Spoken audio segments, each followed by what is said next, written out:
Oliver Pichuan Luthier here, and today I'm going to bend the sides, these koa sides, for the mezzo tenor ukulele that I'm building. So I've sprayed this down with a little bit of water, just lightly here. This is pretty highly figured koa, so it's a little bit delicate and tricky to bend.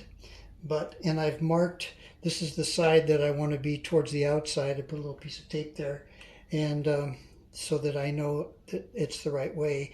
And I've also made a little mark right here where the waist goes, because I've measured my sides and I know that I have 11 3/4 from the tail to the waist, and from the waist to the center of the heel block is going to be 7 1/4 inches. So I've measured that out, and I've got my heating iron here pretty hot. So I'm going to bend this and we'll see how it goes. I bend all my sides by hand. I don't use a machine to bend my sides. I've just always done it this way.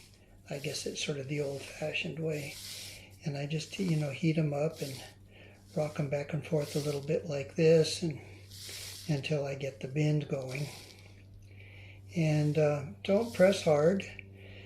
What you're going to find is if you have some pretty evenly grained wood, like mahogany, for example, it bends pretty easily, and you don't have to worry about it too much. And you can use a little bit lower heat. With highly figured woods like this koa that's got a lot of flame in it, you have to go very kind of slowly and gently with a little bit more heat. I find that some woods that have lots of oils and resins in them, like rosewood, for example, you use less water on those. Sometimes the water actually makes them so that they don't bend as well. So you have to be super careful when you're bending woods that are like that. Ebony bends fairly well, certain kinds of ebony, depending on the grain that's in it. So it's always the grain, and you have to always be careful of run out, which is the when you look at the edge of the wood, it's going to be if the grain is kind of running across the edge like that, it's called run out, and that makes it very difficult to bend without breaking it.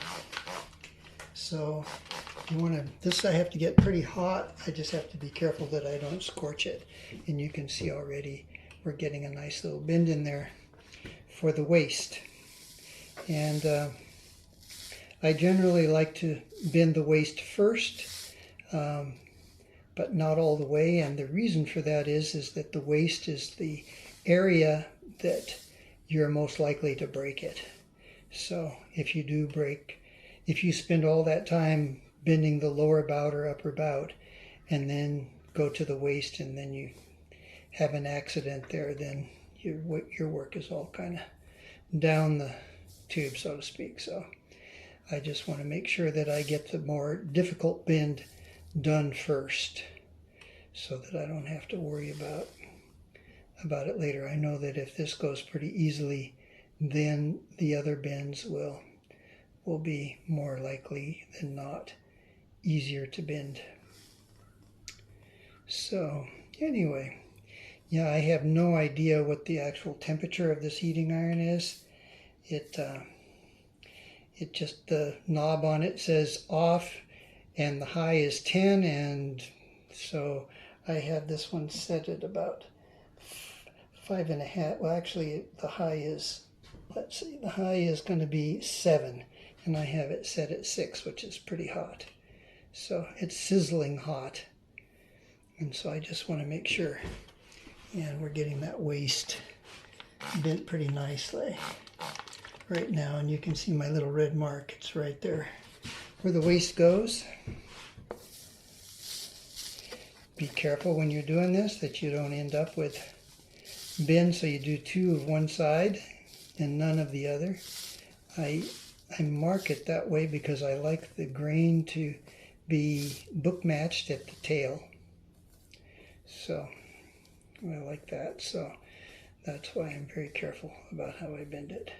So I'm just going to bend this a little bit more, and then I'm going to start bending the lower bout, because I find also that as you do this, you're stretching the fibers on this side and compressing the fibers on this side.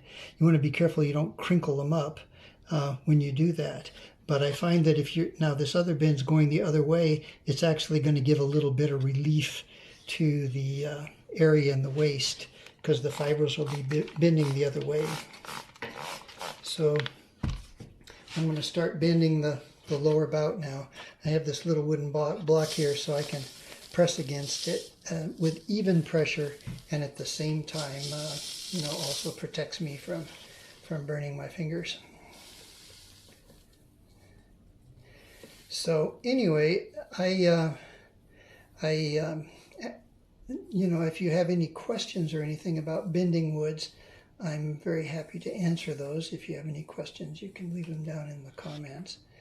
This is bending quite nicely, so I'm pretty happy with how this is coming out.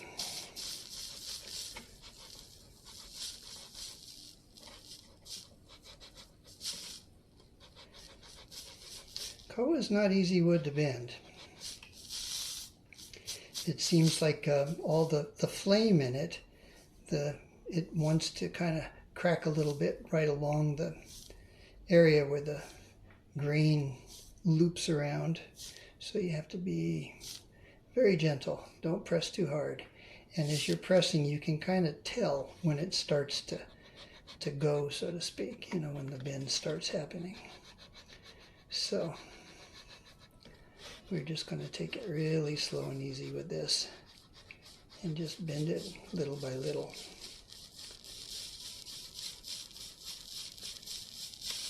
I can tell that this wood is bending a little bit slower than usual. It's interesting how you can't really predict.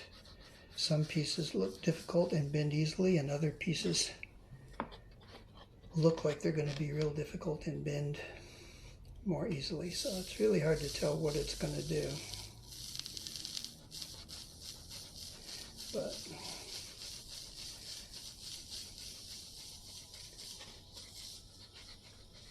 we just keep moving along here, little by little. I've heard stories of people bending sides on radiator pipes and all kinds of things in the past, in the old days. And so you just never know how people do stuff. There are a lot of handmade bending irons. I have one that I made that I really like, that I showed in a previous video, that heats up really quickly and uses a 200-watt incandescent bulb as a heat source. I see other people use torches and all kinds of barbecue starter and all kinds of things. So it's possible to do all kinds of, be innovative.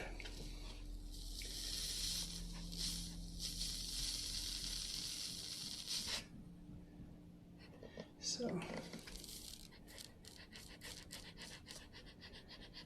the other thing is I find is that I have this little block of wood right here because there's an area here that wants to give a little bit, and I want to support it so that it doesn't crack.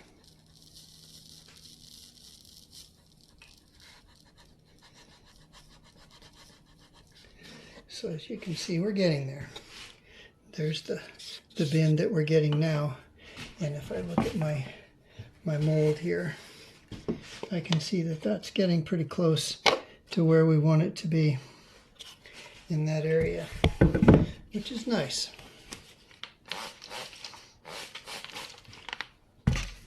Anyway, I'm going to continue bending this. I think you get the idea of how I'm doing this. And once I get it all bent up, then I'm going to do what I did with the other one, which is I'm going to put it in this. I put it in the mold and then just clamp it in there. So it'll be in there overnight, and then tomorrow it'll be really dry and it'll be pretty stiffened up. And then I can work on cutting the the ends to size and gluing them together with the heel block and the tail block. So that'll be another video. So hope you enjoyed this, and in the meantime, subscribe to my channel and like it if you did, and I'll see you next time.